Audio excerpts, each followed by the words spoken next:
வணக்கம் வணக்கம் வணக்கம் நண்பர்களே. அதாவது அடுத்த தேர்தலுக்கு மதுரை மாநாடு அடித்தளமாக அமையும். இபிஎஸ் அடுத்து வரும் தேர்தலுக்கு அடித்தளமாக ஆகஸ்ட் 20ஆம் தேதி மதுரையில் நடைபெற இருக்கும் மாநாடு அமையும் என்று இபிஎஸ் தெரிவிச்சிருக்கிறாரு. அது மட்டும் இல்லாமல் சென்னை ராயப்பேட்டையில் உள்ள அதிமுக தலைமை அலுவலகத்தில் கூட்டம் கூடியிருந்தது. அந்த கட்சியின் பொதுச் செயலர் எடப்பாடி பழனிசாமி தலைமையில் கூட்டம் தொடங்கிய நிலையில் நாடாளுமன்ற தேர்தல் நிலைப்பாடு மற்றும் மதுரை மாநாடு குறித்து பார்த்திங்கன்னா ஆலோசிக்கப்பட்டது. அது மட்டும் இல்லாமல் அத்துடன் மதுரையில் அதிமுக சார்பில் பார்த்திங்கன்னா ஆகஸ்ட் 20ஆம் தேதி நடைபெற உள்ள மாநில இலச்சினையை அதிமுக பொதுச் செயலாளர் எடப்பாடி பழனிசாமி வெளியிட்டார்.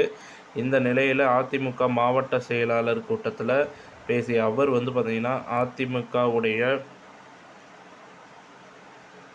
அதிமுகவுடையவும் இல்லை, சிதறவும் இல்லை அப்படின்ற மாதிரிலாம் சொல்லியிருந்தார். தமிழ்நாட்டில் அதிமுக உறுப்பினர்களை கொண்ட ஒரே கட்சி, அதிக உறுப்பினர்கள் கொண்ட ஒரே கட்சி அதிமுக தான். 1.5 மாதத்தில் பார்த்திங்கன்னா கிட்டத்தட்ட 1.60 கோடி உறுப்பினர்கள் புதிதாக சேர்க்கப்பட்டுள்ளன. அதிமுகவில் இனி வெற்றிடமே இல்லை என நிரூபித்துள்ளோம். அதிமுக பல்வேறு பிரிவுகளாக உடைந்து விட்டது என பலரும் விமர்சனம் செய்தனர். அதிமுகவினர் பார்த்திங்கன்னா யாரும் உடைக்கவும் முடியாது, முடக்கவும் முடியாது. சிலர் கண்ட கனவு தற்போது உடைந்து விட்டது. ஆகஸ்ட் மாதம் நடக்கும் அதிமுக மாநில மாநாடு நாடாளுமன்ற தேர்தல் வெற்றிக்கு அடித்தளமாக அமையும் அப்படின்ற மாதிரி சொல்லியிருக்கிறாரு.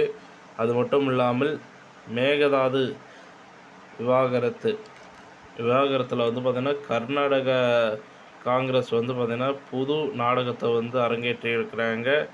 அது என்ன நாடகம் அப்படின்னு பார்க்கும் பொழுது, மேகதாது விவகாரத்தில் உச்சநீதிமன்றத்தில் தீர்ப்பை பார்த்திங்கன்னா இரு மாநில அரசுகளும் பார்த்திங்கன்னா ஏற்றுக்கொண்டுள்ளனர். கர்நாடக காங்கிரஸ் அரசின் செயலுக்கு அதிமுக பார்த்திங்கன்னா கடும் எதிர்ப்பு. அது மட்டும் இல்லாமல் அமைதியாக உள்ள மாநிலத்தை சீர்குலைக்கும் நோக்கில் டி.கே. சிவகுமார் செயல்பட்டு வருகிறார். ஸோ இது பார்த்திங்கன்னா விவசாயிகளுக்கு உரிய நிறை தமிழக அரசு பார்த்திங்கன்னா பெற்றுத்தர வேண்டும் என்று கூறியிருக்கிறாங்க. ஸோ இந்த தகவல் உங்களுக்கு பிடிச்சிருந்தா நம்ம வீடியோவை லைக் பண்ணுங்கள், ஷேர் பண்ணுங்கள், மறக்காமல் சேனலை சப்ஸ்கிரைப் பண்ணி பெல் ஐக்கானை கிளிக் பண்ணி வச்சுக்கோங்க. நம்ம சேனலில் வர அப்டேட்ஸ் எல்லாமே மிஸ் பண்ணாமல் இருக்க இது ரொம்ப ரொம்ப உதவிகரமாக இருக்குங்க. நன்றி, வணக்கம்.